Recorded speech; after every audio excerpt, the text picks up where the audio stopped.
Hello everyone. देखिए friends, ये कक्षा 10 की हिंदी का वार्षिक मॉडल पेपर है और ये है विद्या क्वेश्चन बैंक का। जैसे कि आपको पता है 3 घंटे 15 मिनट आपको सॉल्व करने के लिए दिए जाएंगे और 70 नंबर का पेपर होगा। तो देखिए इसमें आपको नोट में दिया गया है कि 15 मिनट आपको पेपर को पढ़ने के लिए दिए जाएंगे कि आप कौन सा क्वेश्चन कर पा रहे हैं इसमें से। तो देखिए इसको सॉल्व करने का यही आसान तरीका है। पहले समझ लें कि आपको कौन कौन से तैयार करने हैं, कौन कौन से क्वेश्चन आपको पहला करने हैं बाद में करने हैं, ये पहले ही समझ लें। चलिए, खंड नंबर आ में 20 नंबर के ऑब्जेक्टिव क्वेश्चन आ रखे हैं। देखिए कौन कौन से आ रखे हैं, हम पहले निशान लगा चुके हैं और ये सारे के सारे करेक्ट हैं। आप इनको याद कर सकते हैं क्योंकि बार बार ये रिपीट हो जाते हैं। तो चलिए, इसमें क्वेश्चन दे रखा पहला वाला, उसको समझते हैं।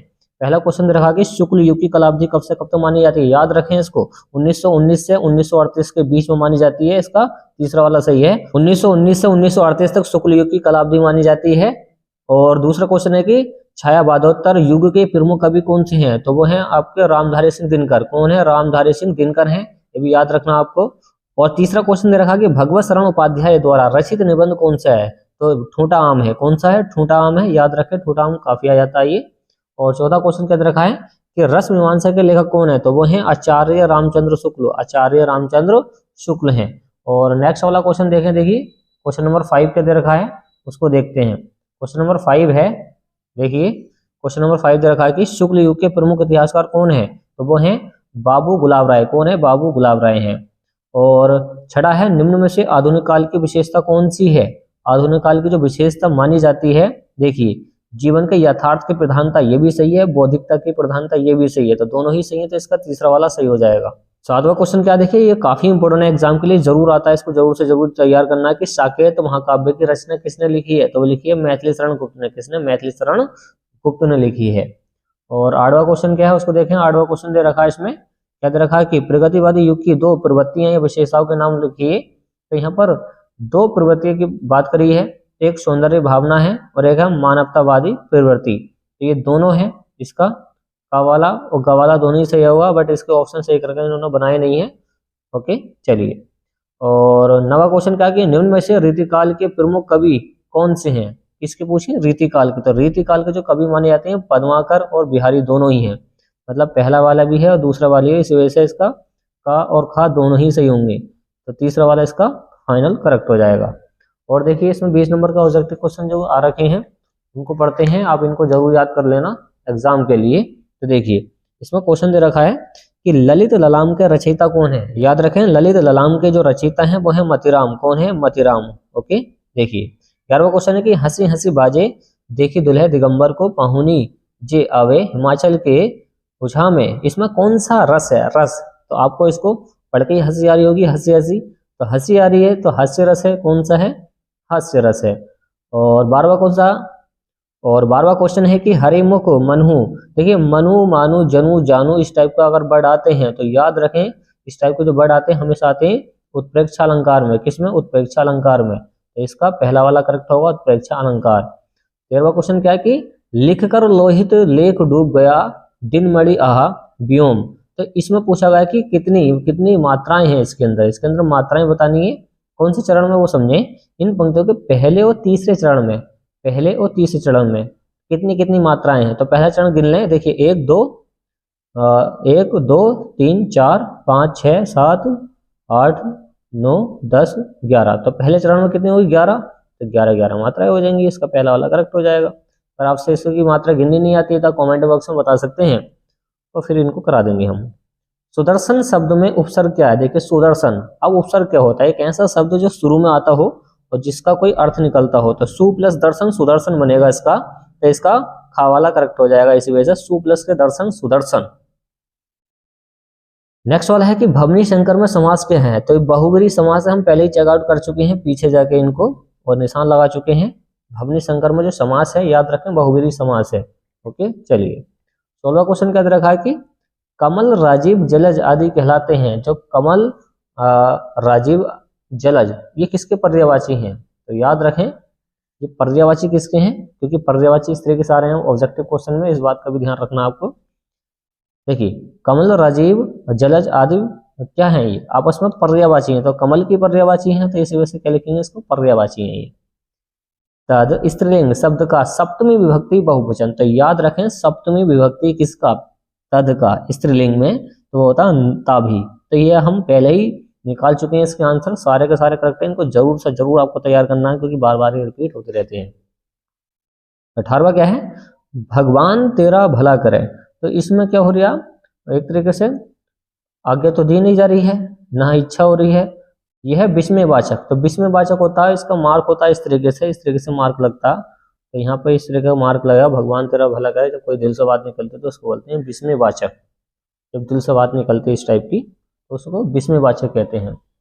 और नेक्स्ट वाला क्वेश्चन देखिए, नेक्स्ट वाला क्वेश्चन क्या याद करना आपको, वह अब भी बैठ नहीं सकता।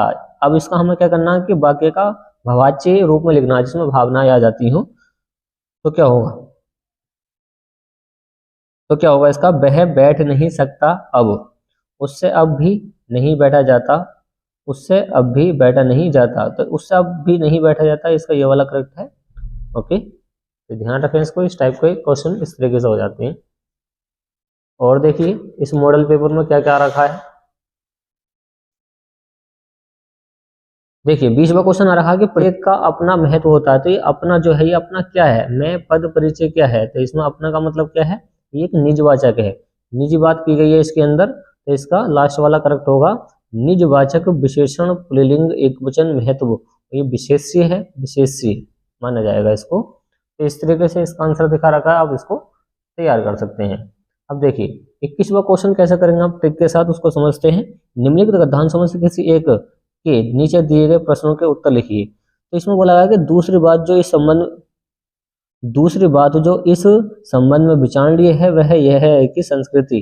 तो देखो पहचान करनी पड़ेगी किस चैप्टर से लिया गया था। इसमें कीवर्ड पहचान कर ले कि इसका मेन वर्ड कौन सा किस चैप्टर से मैच हो रहा है, तो इसका पहचान करें। इसकी पहचान करके आप बताइए कमेंट बॉक्स में कि किस चैप्टर से लिया गया है और इसके लेखक कौन है। तो यही इसका तरीका करने का, तो यही तरीका इसके संदर्भ को करने का कि पाठ का नाम याद होना चाहिए और लेखक का नाम याद होना चाहिए। ये देखिए दूसरे वाले को पढ़िए, उसकी पहचान करके बताइए कि दुनिया के सभी भागों में स्त्री पुरुष और बच्चे रेडियो, अब जिसमें रेडियो चल रहा था, जिसमें ये दुनिया के पुरुष चल रहे थे, टेलीविजन चल रहा था, अब किस चैप्टर में चल रहा था ये आपको पढ़ के बताना है। ओके, और आपने अगर इनका चैप्टर पढ़ा है तो अगर आपने ये चैप्टर पढ़े हैं तो आप इसकी थ्योरी मैच करके आप बता सकते हैं। और इसी तरीके से आपको 22वां करना है कि निम्नलिखित पद्यांश में से किसी एक के नीचे दिए गए प्रश्नों के उत्तर दीजिए। तो देखिए पद्यांश दे रखा है, अब पद्यांश में भी यही है कि किस चैप्टर से लिया गया है, इसके लेखक कौन है, तो ये भी आपको बताना है। तो इसमें देखिए यही क्वेश्चन है, प्रस्तुत पद्यांश के संदर्भ सहित व्याख्या करनी है। तो इसमें किस चैप्टर से लिया गया है, कौन इसके लेखक है, ये सब बताना है। ये रूपसी वाला, ये देखिए जो रूपसी वाला है ये जरूर तैयार करके जाना है, बार बार आता रहता है, रूपसी तेरा घन के आसपास, इस टाइप का जो आता है काफी आ जाता है, इसको देख कर जाना आपको। और देखिए क्या क्या रखा है इस मॉडल पेपर में, उसको देखते हैं। इसमें यही क्वेश्चन पूछा गया कि प्रस्तुत पद्यांश के संदर्भ सहित व्याख्या कीजिए, तो संदर्भ सहित व्याख्या इसकी भी करनी है।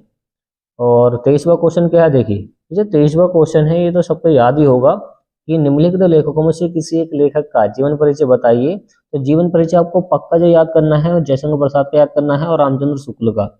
ये दोनों में से आपको 100% मिल जाती है लेखक के जीवन परिचय में से, तो इनको आपको जरूर पढ़ के जाना है। ओके चलिए, और खावाला दे रखा, देखिए 5 नंबर इसके, 5 नंबर इसके, कितने हो गए, 10 नंबर तो इनके जीवन परिचय के हो गए हैं। निम्नलिखित कवियों में से किसी एक कवि का जीवन परिचय दीजिए और उनकी प्रमुख रचनाएं बताइए। तो इस टाइप के क्वेश्चन आपको मिलते हैं। तो देखिए आपको सूरदास का और तुलसीदास का जरूर याद करना है कवियों में, क्योंकि इनमें से दोनों में से एक तो 100% आती जाता है। अब देखिए 24वां क्वेश्चन इस तरीके से आ रखा है, इसके अंदर क्या है कि निम्नलिखित संस्कृत गद्यांशों में से किसी एक का संदर्भ सहित हिंदी में अनुवाद कीजिए। तो हिंदी में इसको अनुवाद करना है। अब देखिए ये आपने अगर पढ़ी होगी तभी आप इसको कर पाएंगे, तो आप इसको संस्कृत को पढ़ें ध्यान से तभी हो पाएगा। और देखिए और जो इसमें क्वेश्चन आ रखा है उसको देखते हैं। क्वेश्चन आ रखा है कि निम्नलिखित संस्कृत पद्यांशों में से किसी एक का संदर्भ सहित अनुवाद करना है। देखिए ये जो श्लोक होता है, सर्वे भवन्तु सुखिन सर्वे सन्तु निर्माया, मतलब सर्वे भवन्तु सुखिन, मतलब सभी लोग क्या रहें, सुखी रहें, और सभी लोग क्या रहें, निरोग रहें। निर्माया मतलब निरोग रहें। तो इस टाइप की इसकी क्या हो जाएगी, अनुवाद कर सकते हैं, इसको ट्रांसलेट कर सकते हैं हिंदी में। तो ये सब आपको आना चाहिए, 5 नंबर में ये आ रखा है।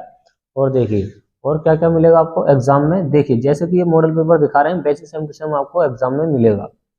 इस टाइप के क्वेश्चन आते हैं बार बार रिपीट होके। तो इसके यहाँ में तो रखा है एक मरण मंडल वाला, ये कर सकते हैं। और देखिए ये जो श्लोक आ रखा है, ये श्लोक आपको कोई से भी याद होना चाहिए। श्लोक का मैटर क्या है कि इस टाइप की 2 लाइनें आपको याद करनी पड़ेगी संस्कृत की, उसी को श्लोक कहते हैं। तो इस देखिए इस प्रश्न पत्र में इसमें बोला गया है कि जो इस प्रश्न पत्र में नया हो, तो यहाँ पर एक अभी हमने ये पढ़ा था सर्वे भवन्तु वाला, एक है मरण मगदल वाला, ये वाला, तो ये दोनों में से कोई नहीं करना है, आपको अलग से कोई लिखना है एक श्लोक, 2 लाइनें लिखनी है। और घा वाला दे रखा है कि निम्नलिखित में से किन्हीं 2 के प्रश्नों के संस्कृत में उत्तर दीजिए। तो देखिए इसमें से आपको पहला वाला और दूसरा वाला ये कर देना है, क्योंकि बार बार रिपीट होते रहते हैं, आप जाकर इनको पीछे से याद कर सकते हैं क्वेश्चन बैंक में से। तो ये सारे के सारे क्या है मोस्ट टाइम है, इनको जरूर तैयार करके जाना है, जो मॉडल पेपर में आ रखा है। और 25 बार दे रखा है इसमें, अपने क्षेत्र में व्याप्त नदी के कारण उत्पन्न डेंगू व मलेरिया जैसी भयंकर बीमारियों की जानकारी किसी दैनिक पत्र के संपादक को देते हुए पत्र लिखिए। तो पत्र लिखना है जब आपके एरिया में डेंगू से क्या फैल जाए, बीमारी फैल जाए, तो ये मोस्ट टाइम है। तो इस टाइप का क्वेश्चन बार बार मतलब हर साल आते ही है।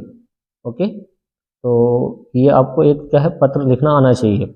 अथवा में दे रखा है और आपको इस तरीके से आपको लिखना नहीं आता है, जैसे इसमें दे रखा है कि डेंगू मलेरिया के लिए, तो इसके लिए अगर आपसे नहीं लिखा जा रहा है तो आप ये लिख सकते हैं, आपकी बहन कस्बे से अपनी पढ़ाई पूरी कर आगे शिक्षा के लिए बड़े नगर में गई है, तो इसके बारे में आपको एक पत्र लिखना है, तो ये भी 4 नंबर का है। तो ये कर सकते हैं, ये कर सकते हैं।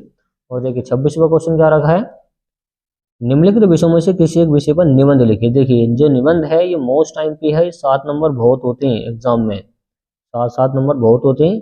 देखिए आपको इसमें तैयार करना है विज्ञान वरदान अभिशाप, ये मोस्ट टाइम पे, इसको तो आपको जरूर पढ़ के जाना ही जाना है।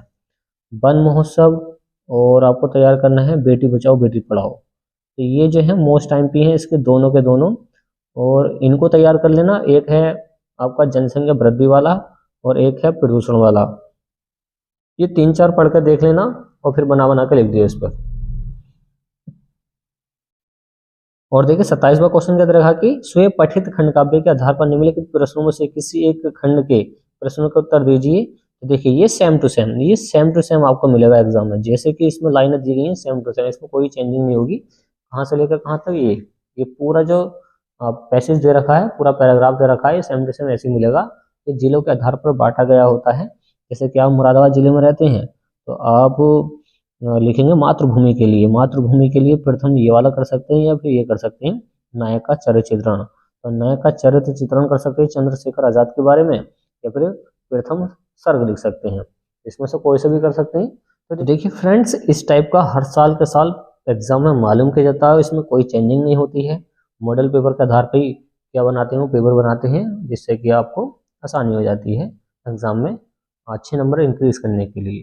तो आप ज़्यादा से ज़्यादा मॉडल पेपर को सोल्व करिए, जिससे कि आपका नंबर इंक्रीज हो पाए। तो चलिए मिलते हैं नेक्स्ट वाले मॉडल पेपर में, और आप चैनल को सब्सक्राइब कर सकते हैं और अपने फ्रेंड्स के पास शेयर कर सकते हैं इस वीडियो को।